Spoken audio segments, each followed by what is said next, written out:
technical issues, physical issues. It goes on, doesn't it? Good morning, everybody. Good morning. And thank you for coming. And we have quite a lot of people I haven't seen for a long time, and some new friends. Welcome. Oh, lovely. Today I'm going to talk about, in relationship to what's been happening for me, as I usually do, a subject that many of you know very well, and technically from the Pali perspective much better than I do. But I know it from my own Mahayana tradition and from the Zen practice. But I think, as with all our teachings, it really comes to light, or the wisdom of it comes to the front when it is connected with what's happening in our lives very directly. And that's what has inspired the talk today. So I've called it Effortless Effort and Maintaining the Zeal. It is about the parami of Viriana. Viriana is a perfection with many aspects to it, often known as right energy or right effort. It is also diligence. It sometimes is touched on by what we call exuberance, but that's really a cousin that has other connotations to it. But we'll talk more about the different facets of it and how it is related to my story very recently. But to start with, I'm finding what's very useful is a little meditation, a contemplation to bring us into this perspective, this space. So it's not going to be very long, just 5 minutes to settle us, bring us here, and be present with this or deepening this understanding of Virana. So I want you to just contemplate where you may have been a little challenged. We've just had what is called a supermoon, and I think that brings up a lot for people. And yet you felt very strong. So we're not looking at the difficulty of that challenge other than how it brought out some quality in you that was strengthening and enabling. And it helped to deepen a deeper sense of your character and your courage. Something that comes to mind, a recent encounter or situation. And in this, you felt a heart of a boundless energy, or energized through this situation, inspired, encouraged. It may reflect on different aspects of what's going on in your life at the moment, in a way that shows you what perhaps covers or prevents this open-heartedness. When you are inspired and out of a difficulty, and to act, to be kind, to help others, help yourself, somehow this strengthens us and puts a spotlight on our attachments to things, our expectancy that they will stay and remain as they are, or our fixed views.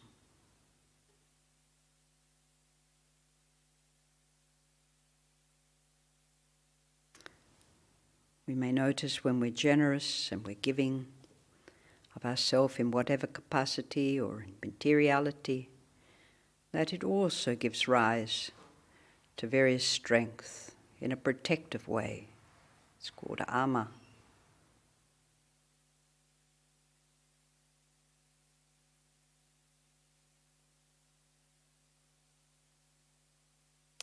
In this recent situation, look at what was virtuous about it or purifying,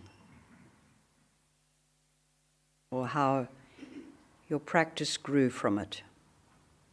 It might have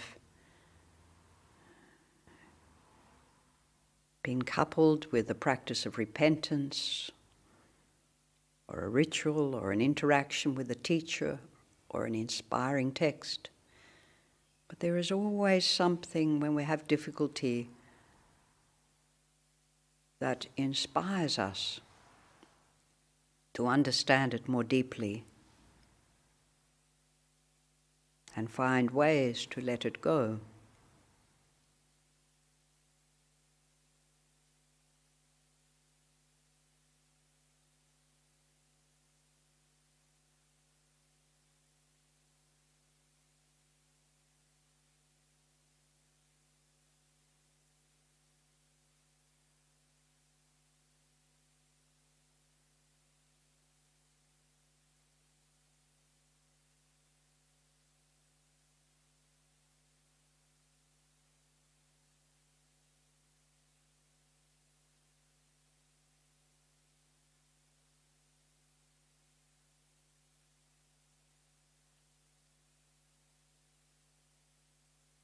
Just keeping in our mind, the back of our mind,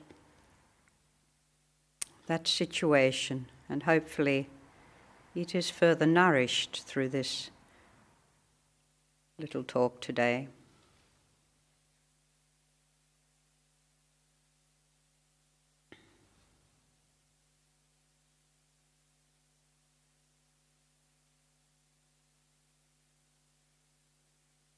This situation would have required a lot of attention, a lot of your energy, or effort, or exertion in some way, even mental.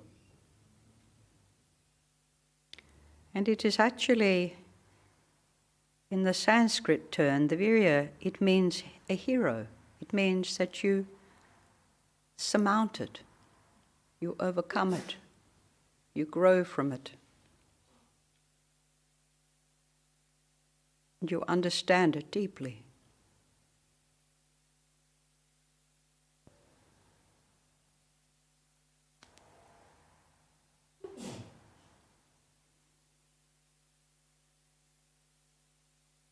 And it is through this recognition and growth that what is called armor or protection or purification has a strength. It's like a barrier, it's like something that gives you the ability to move into other difficult situations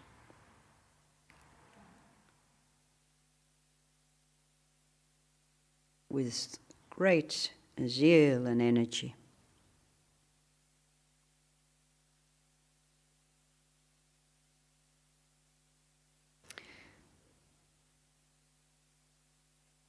And it often has an attitude of joy and feeling happy about engaging in this.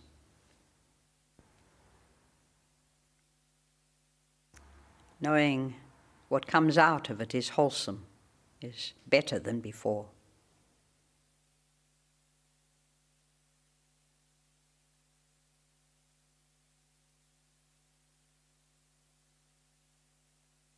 You can continue in meditation, or you can just relax and continue to listen. What I notice that sharpens whenever I've been encouraged to be more courageous or more fearless,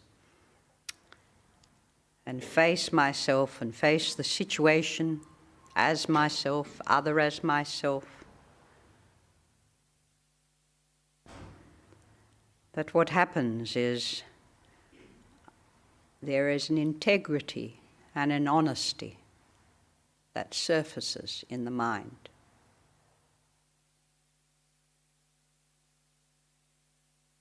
This is what gives us or empowers us with the strength to not feel burdened and overwhelmed, but inspired by a new challenge. And I will speak to that in my situation.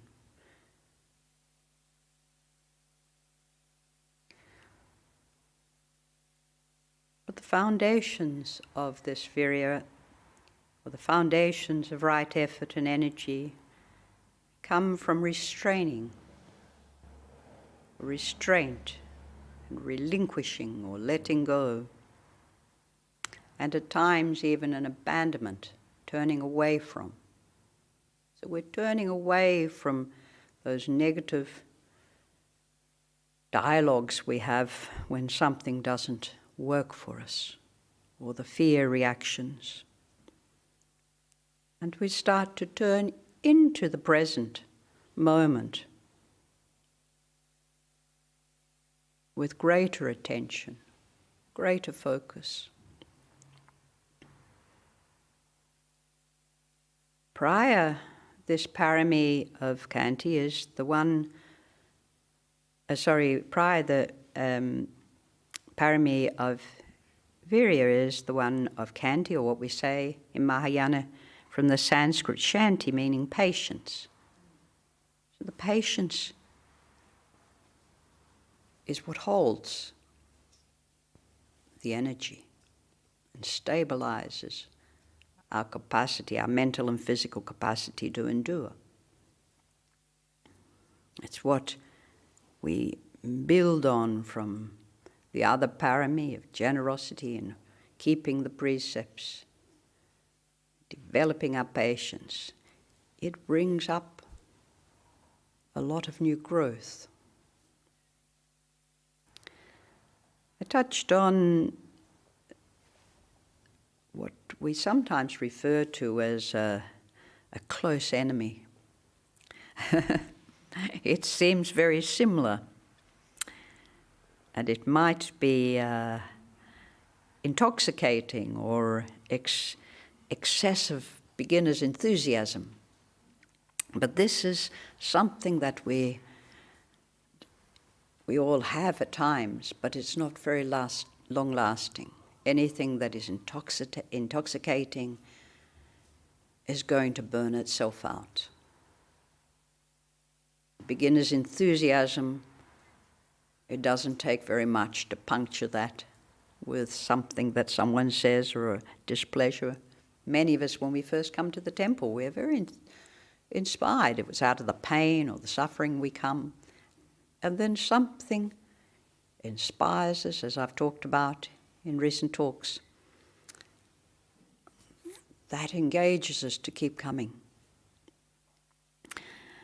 But this bubbly sort of effervescence is just like a bubble pops. It doesn't last very long. So we have to develop the deeper essential meaning of this power of energy.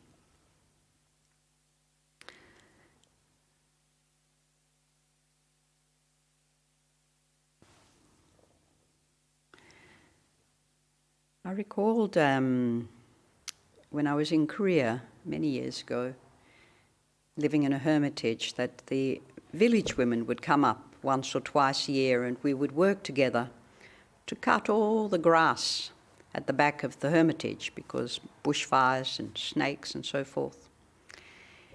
And we would go up this very steep hill, but nothing bothered these women. They were always full of joy and full of energy.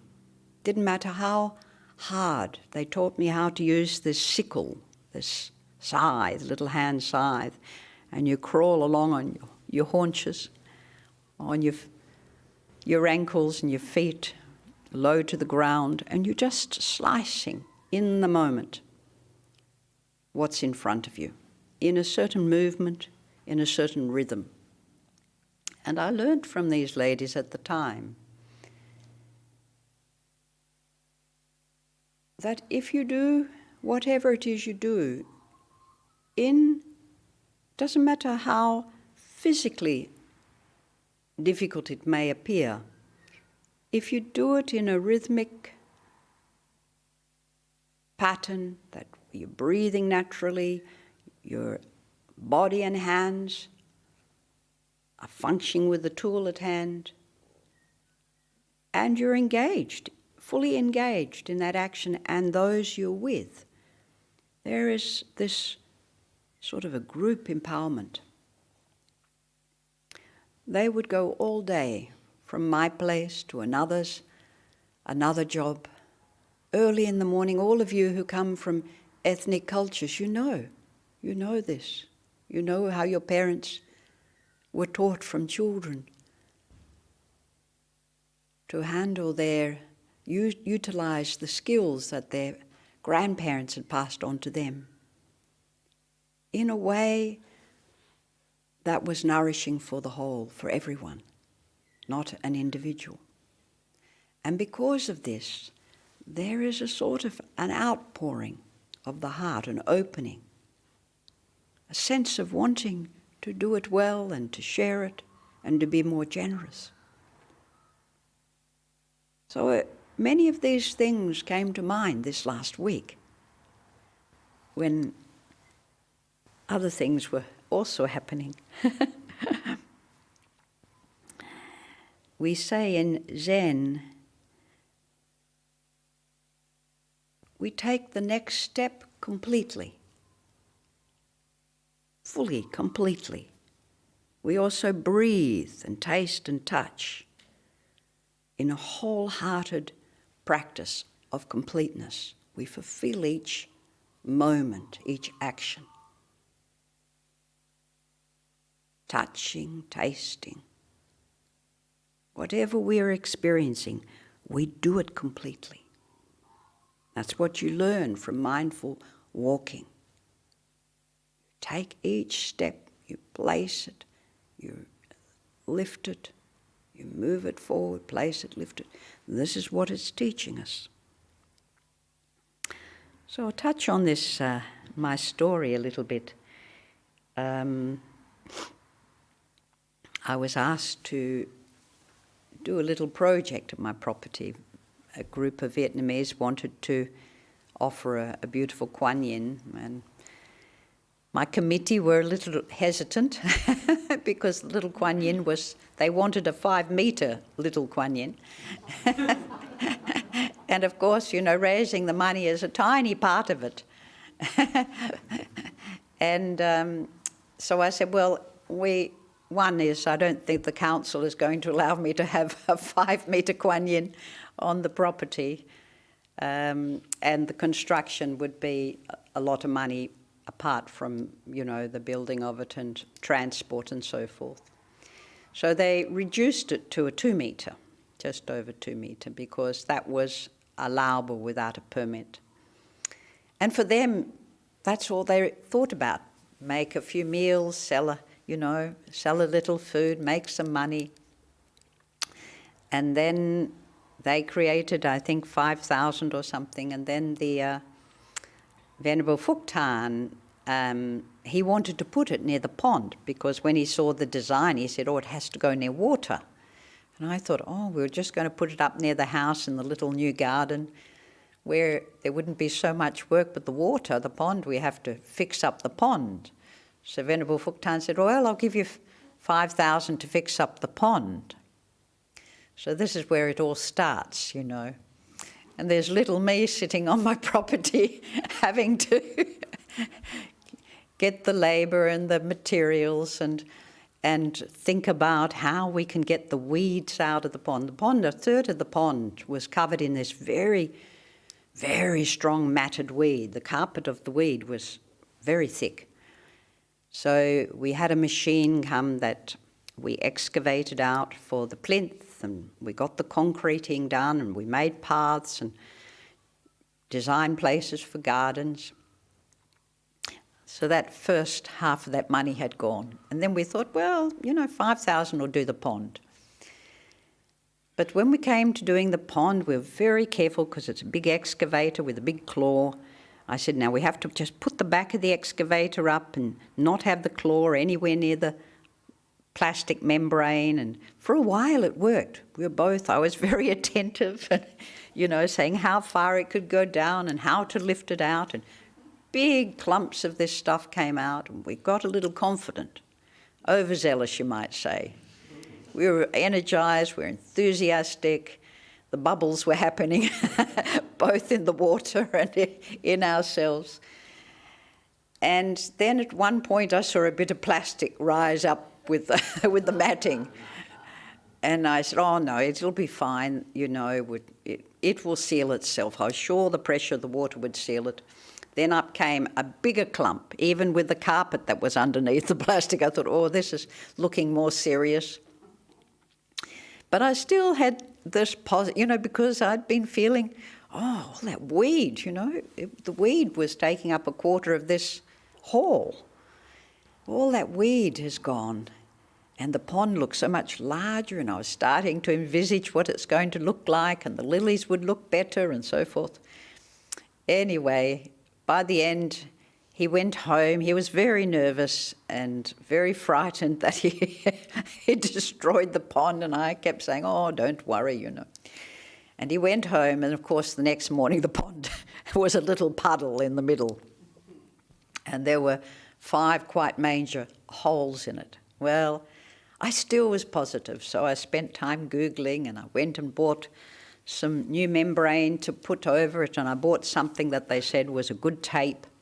Well, the tape, we came back and we did a semi-underpatch, and he was still, because he's an excavator man here, having to repair a pond. And he was very out of his comfort zone and getting very anxious and very agitated, and I kept soothing him and giving him confidence, and I was there working with him, and we had another, our Adam, who comes every week to do gardening and work. He was working away at the back, also taking out weeds very quietly. He didn't get fazed at all. He didn't get engaged in it. And this one person was, you could feel that stress rising. So I cut everything, and I said, well, the tape we've bought's not going to work. I'll go and have a look for a stronger glue. We found we could get it locally, and we started to move forward. It took a whole day just to cover 3 patches, and the next day to do 1 or 2 others.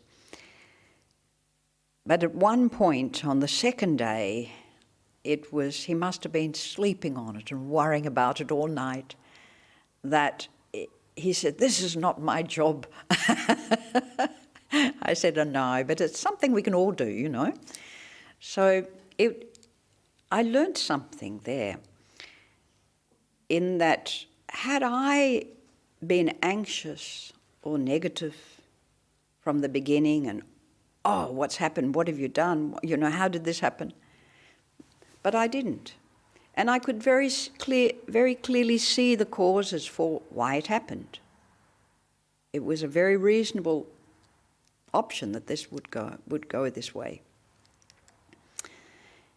And I could also see the pain of him, because that's me at other times. At times I'm out of my depth. We're all out of our depth, and we react very differently. You have a child who's getting involved in something, you get very concerned, very anxious. In this case, he was like my child. But it brought out that precondition to virya, patience in me, in a way that was very felt in a very new way. It was not a patience, an idea of it, or a tranquility, or a meditation state. It was a stability of mind, a capacity to hold a situation as it was with what was happening. And there was a very large pile of cut foliage that we'd been trimming trees. And Adam, the other labourer, said, look, we'll go and start to burn this pile. He went off to burn it. And so we had this situation where the pond was empty and there's a big fire going on over here. Interesting elementals. That night, I came out to push the timbers right in to the centre of the fire so they would all burn. And the full moon followed me through the trees. And when I got to the fire pit, it was on my shoulder. I turned around and it was the way it was sitting on the rise of the property next door. It sat on my shoulder. It were, one of those, oh my goodness, almost a blessing. The power of this full moon. And here I was with the fire on this side, the tranquility and it was a very strong full moon. It's actually what they call a scorpion full moon. And ironically enough, in astrology, my full moon is in Scorpio. But Scorpion full moon, it is also the full moon of relinquishing, letting go. Anything that hasn't worked, it's gone.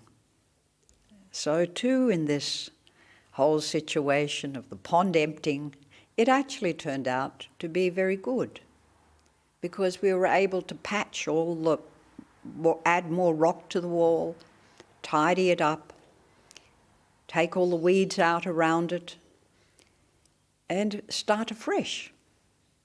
And with this beautiful big little Kuan Yin, it's big for me, that's going to sit poised over this pond. Even the thought of it suddenly started to become very present and very real out of this situation. So I was very energized. I came back. It was late, but I still was so energized. I went and had a good long sit, just came inside, peacefully sat as if that day was a very fulfilling day.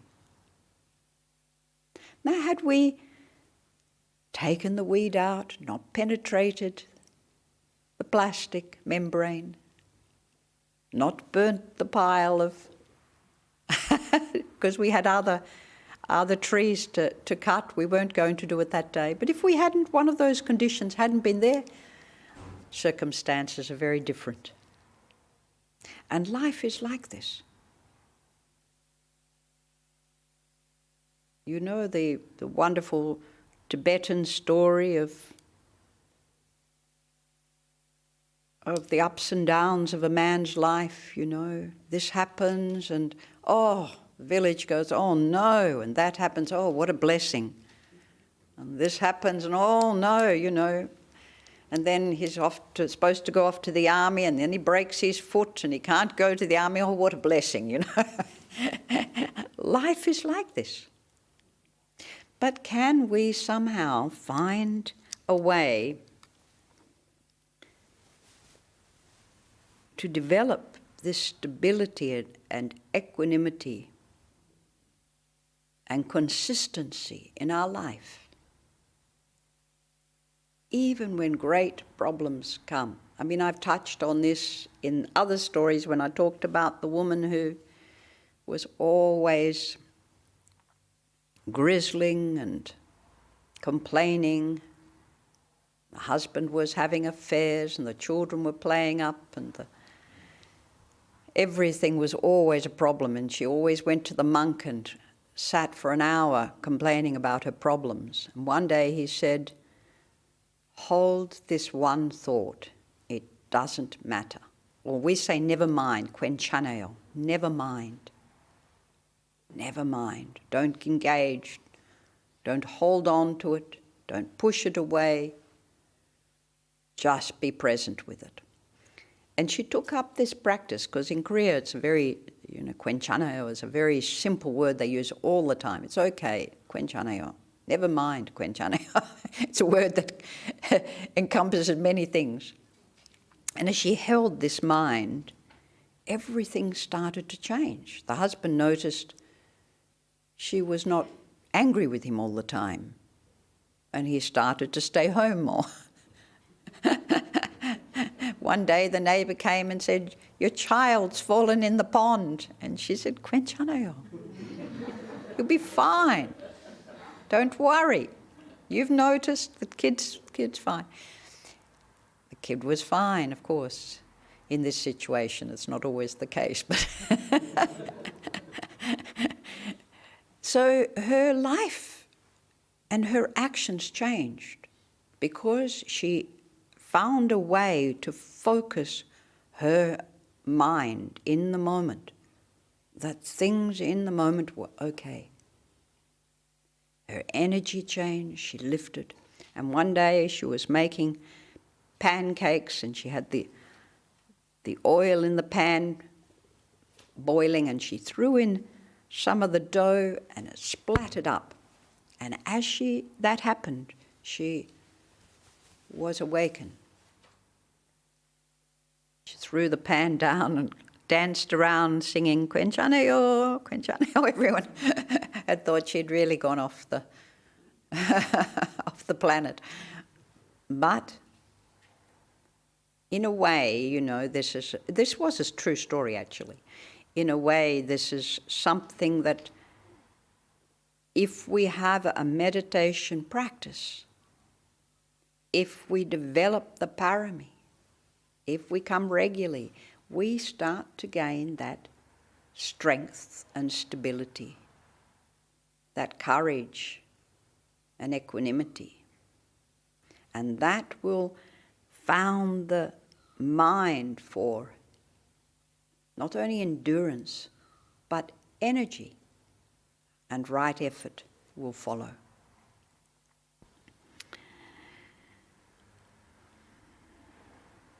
The moment when we think of India and the current tragedy of the COVID crisis there, we all have very deep concerns also in Sri Lanka and other countries that have not been able to address the situation so well. Yet for all the doctors, the nurses, the social workers, even the grave diggers and the people who are having to handle every aspect of this situation, without this, these are ordinary people, they know nothing about Dharma, without having developed some capacity to do their job and face all this suffering without becoming numb or without that self-fear that must always be there, constantly rearing its head. They could not sustain that capacity to help others. But it tells me we all have that. Put in that situation, we all have it. We all know how to apply ourselves. Becomes an effortless effort, is the word we use, an effortless effort. I won't say it too many times. They become a pattern of speech. But when poor John was, the excavator driver, was faced with the holes, he felt like that hole. He felt he was sucked into it. He felt inadequate, his program, the way he thinks. Just a little hole, I said, just a little hole. We can patch this. If it doesn't work, the worst is if it doesn't work, we have to remake the dam, the pond. That's the worst. Oh, that wasn't the right thing to say, but that is the reality. The worst, we have to start again. And many of you have had to start again many a time. Many a time. And if we do it right, it's okay. We know how to do it the next time. But I also realized I had to be very gentle. As he was tired and stressed. We were all tired. The way when you can't think how to work out a problem or think ahead, you get caught in the waves. You're no longer the ocean that just embodies and holds the situation. You become caught in the surface of the mind. And one of the aspects of really penetrating deeply into this parami is the capacity to go beyond this fluctuating thinking, working out, quandary of the way we utilize our mind. We always have this stream of mental engagement that we take so very seriously. But actually, to tap into the deep waters, tap into that deep energy, we have to go beyond that, which of course takes us into the deeper emotional body, the feeling body. And still, we have to have the capacity to be with what's going on these deeper levels before we can still penetrate into the deep consciousness of clarity and flow.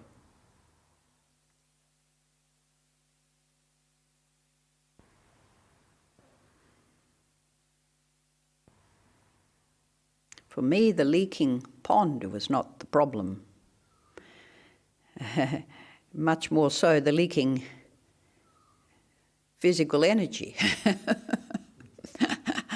At one point, I was even running. I don't know when I've been last running, because the pond's a little way to my property, so suddenly the situation empowered me to get moving, because we were trying to work out what to do. We put aside, the unhelpful objectives, the unhelpful thoughts, and we focus our mind in what it is we can do that does make a change, that can, just little by little, that can work for us.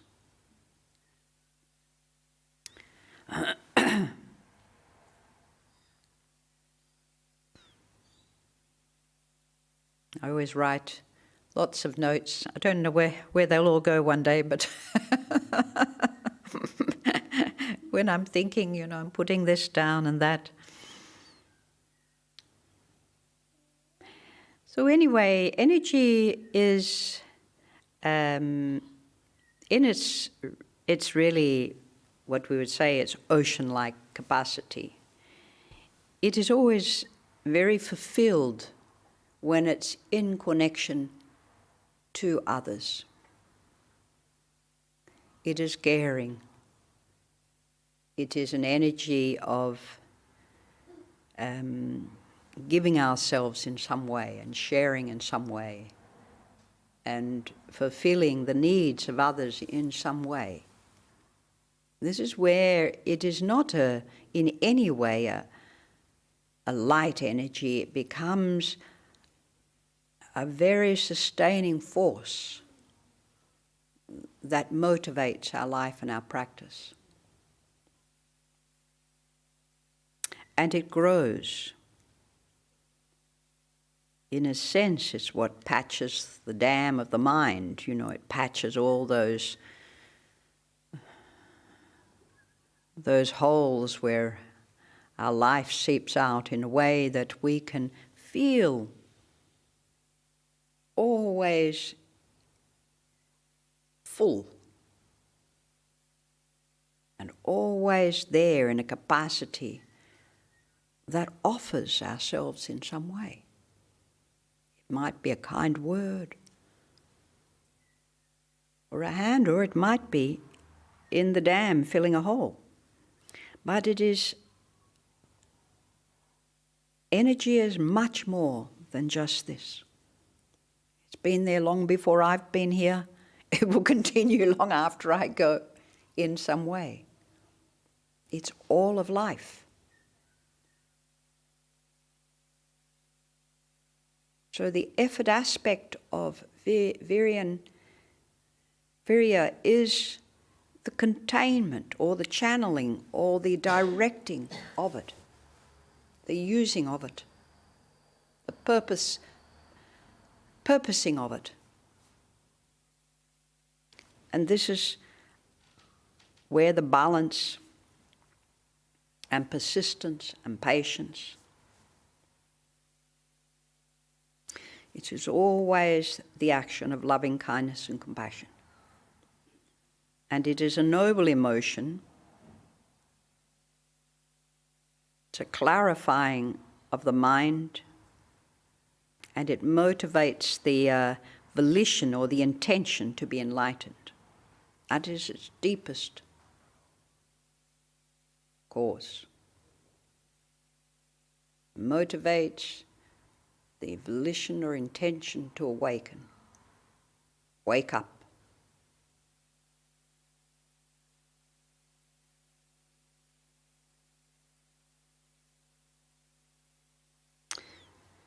So for a Zen practitioner it is, and for any practitioner of Dharma or other traditions,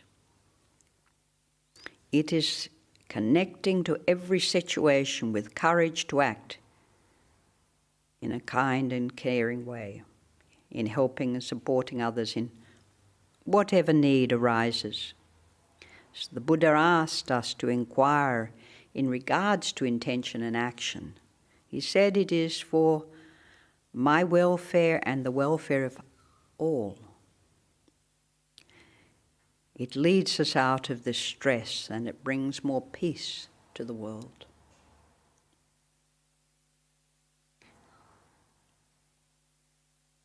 I'm always happy to engage in things that challenge me. I think living in a forest on my own, you know, I'm always challenged every day. I never know what's going to fall off where or what's going to rise from where, or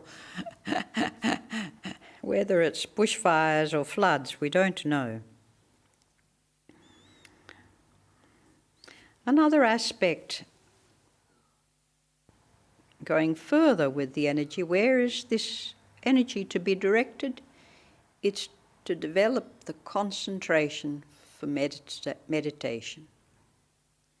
It's to take us to develop wisdom. That's a primary purpose of the paramis, is to bring us to the place of wisdom. But without energy, it is very hard to sustain the concentration. It's hard to sustain mindfulness and present, attentive awareness of mind.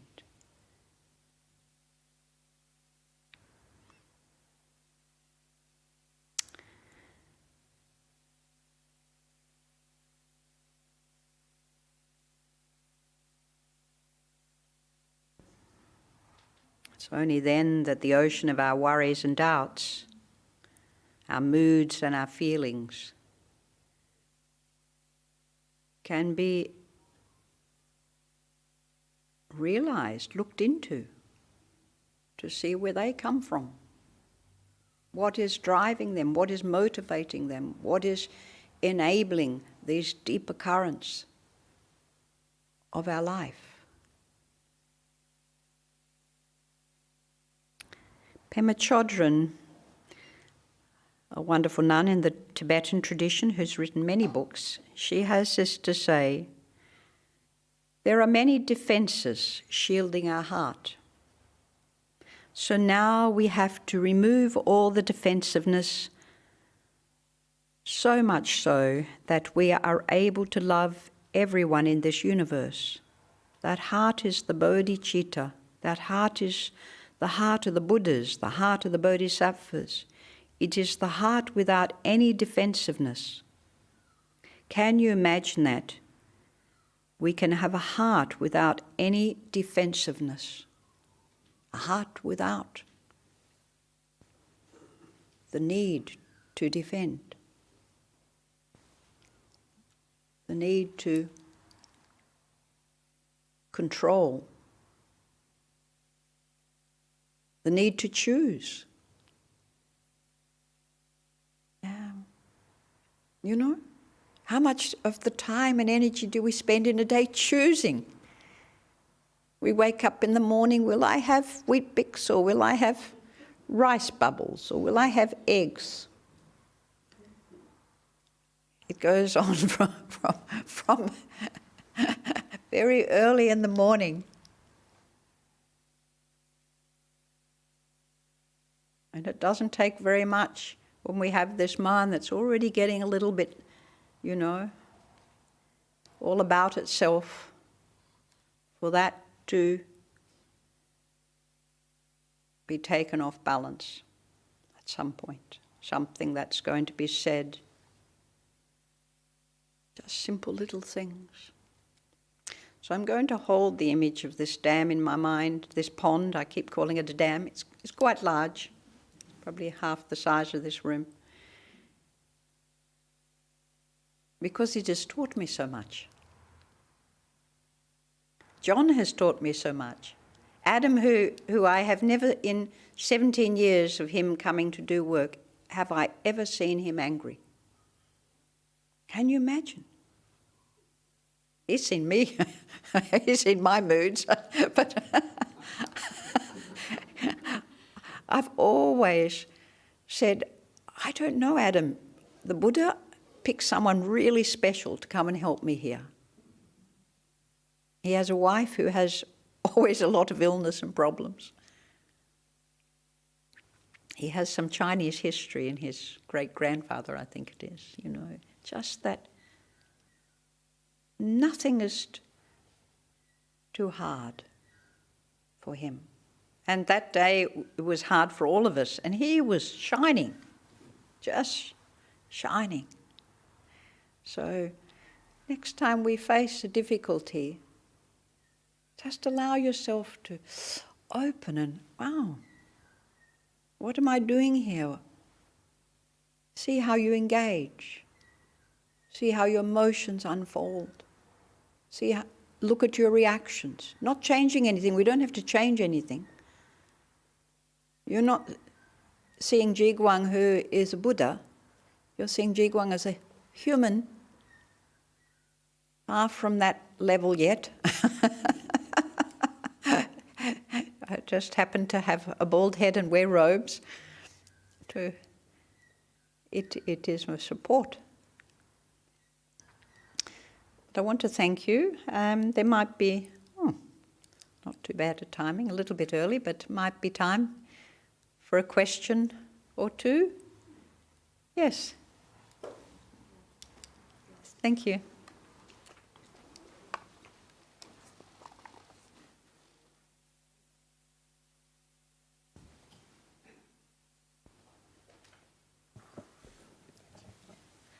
Thank you for the talk.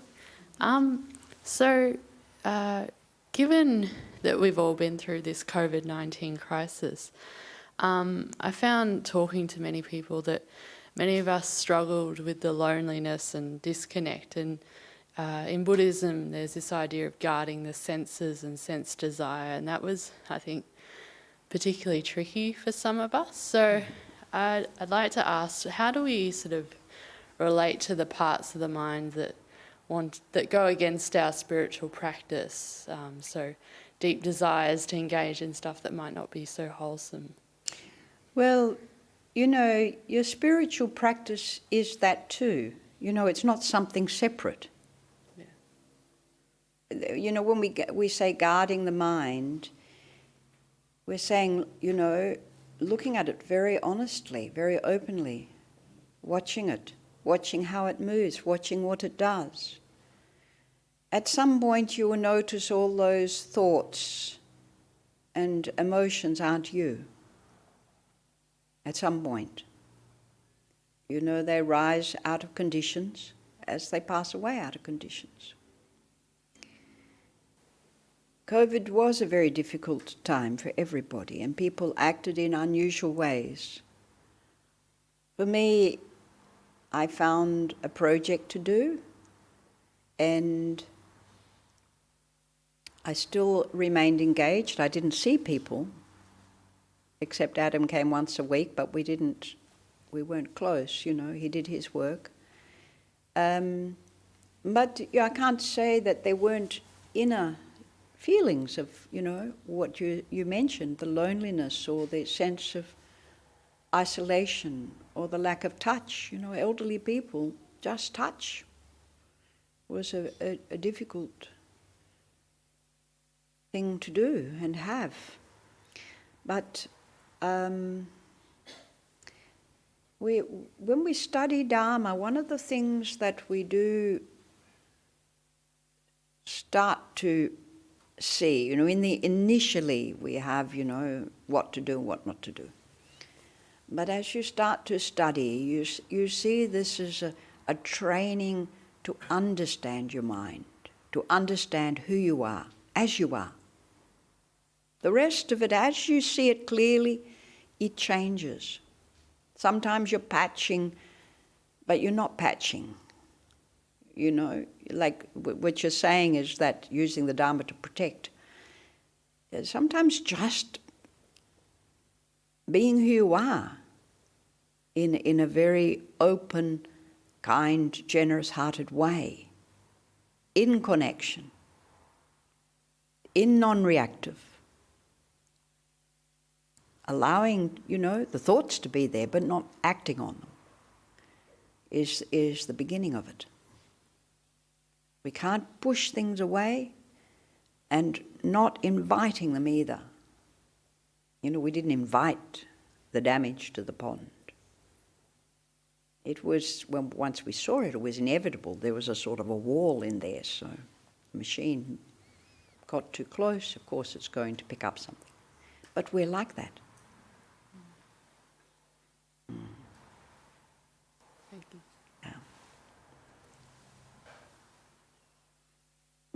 Any more questions? Everyone's quite content or fulfilled today. Well, if this is the case, we'll end it here. Sunim, there is one online question. Yeah, sure.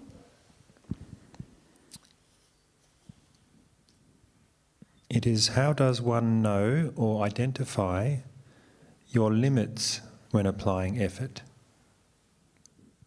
It's a very good question. I mean, that is all part of what you're applying effort to and your capacity in that situation of engagement. But there is that near cousin I talked about, which is something that comes out of more of an intoxicating state of mind, which is something that we get very elated or very joyful or very energized. Playing sport, you get very energized. But even in sport, you have to know very skillfully when to play and when not to play, when to act and when to be still. And it is a matter of developing that capacity to know when and what to do. But it's also, I mean, younger people do have this tremendous energy. A lot of it is just physical energy. But energy is a much greater thing than just this physical body. And how the right effort is, how do we work with it? And where do we channel it? What's the objective? What are we doing and why are we doing it? Where are we putting ourselves at every moment? As I mentioned, fully walking when we're walking. A lot of the energy is just dissipated through our dreams and our desires. And especially as we get older, that's what wears us out. Our worries, our concerns. And for young people, it's not getting enough, How can I get more of whatever it is I like? And how quickly can I get it? So there is a matter of how do we channel it? Where do we put it? Where do we place it? What is it for? So it's all part of that development of the right energy or right effort. It is part of this that enduring or equanimous or patience that comes in that stage before. If we're enduring, we're over excelling ourselves, something will get exhausted. And that's probably why the pond ended up empty in my case. Something was exhausted. The car ended up dying. Something's exhausted. Didn't touch on the car, but another day. It was a bomb. All my cars have been, a few dollar bombs since I've been back from Korea. This was the cheapest one, and it's been actually not too bad. But, I have felt some exhaustion, probably putting too much out for some time. And then when somebody suggests what might seem, wonderful idea, without recognising who's going to make this happen, then, of course, the energy is bleeding out. So that goes to yours. We have to know how to protect it. That's the wisdom. That's where wisdom comes in. And until we actually are in abundance of wisdom, we may not always do it right. Yeah. So, well, thank you, everybody, and I wish you a lovely day. It's a beautiful day. Haven't we been lucky? Sunim, sorry. Another one. Again. Oh, there's one more. That's okay. People want to tap into your wisdom. And this is an interesting one. Namaste. My parents, when they fall sick, they come to our house to get well. They rummage everything of our lifestyle. They what? Rummage. I guess they just mess it up or criticise it or cause a lot of problems with our lifestyle and then go back home. How to deal with this? I don't think there's anyone here that who fall into that category, is there? I can hear all the laughter back there. Sounds like grandparents who go to look after the grandkids, and give them lots of sweets. And feed them things the parents would never feed them.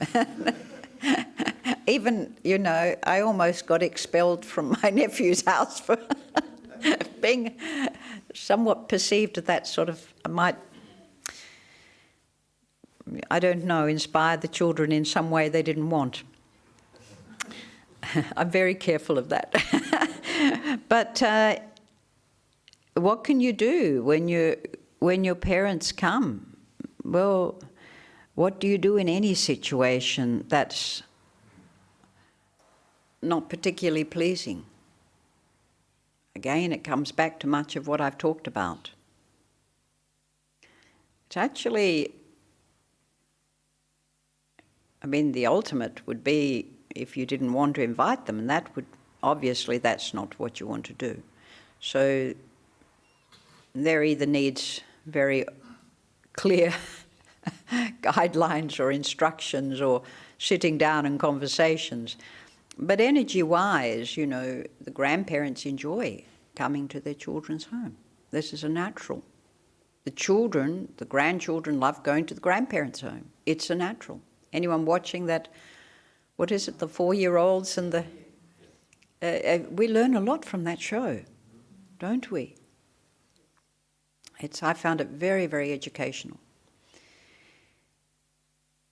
But obviously there is not enough of that feeling of connection, that feeling of kindness or respect in both cases here. It's a deep personal, emotional situation that would have a lot more baggage than we would ever recognize. But again, it's a situation of taking some responsibility. We had to take some responsibility, make a decision with the dam as to which way forward. And I had to make a very clear decision. We would do it this way. And with a person who is inviting someone, you have to remember your home is your home. You have certain boundaries and regulations with your home, but your family is also family. So you have to find that balance between the two. Its situation is not so much about energy, but it's the right effort. How much effort do we put in before this erupts into something much worse? How much effort do we apply? What wisdom do we apply? What equanimity and patience do we apply so that this situation is workable?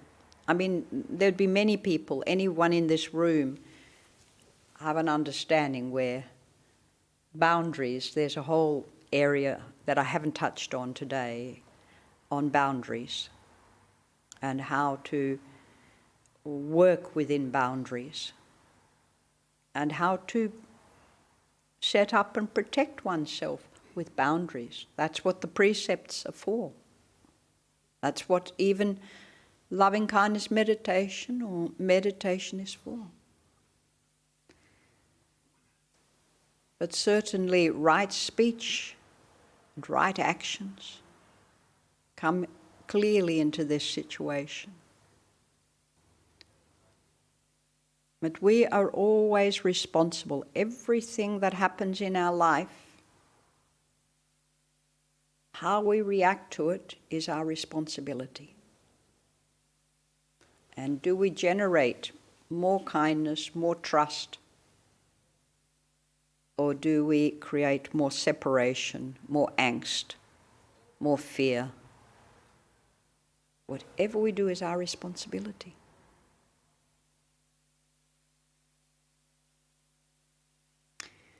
It's a difficult, that's one you need the person sitting in front of you to really address.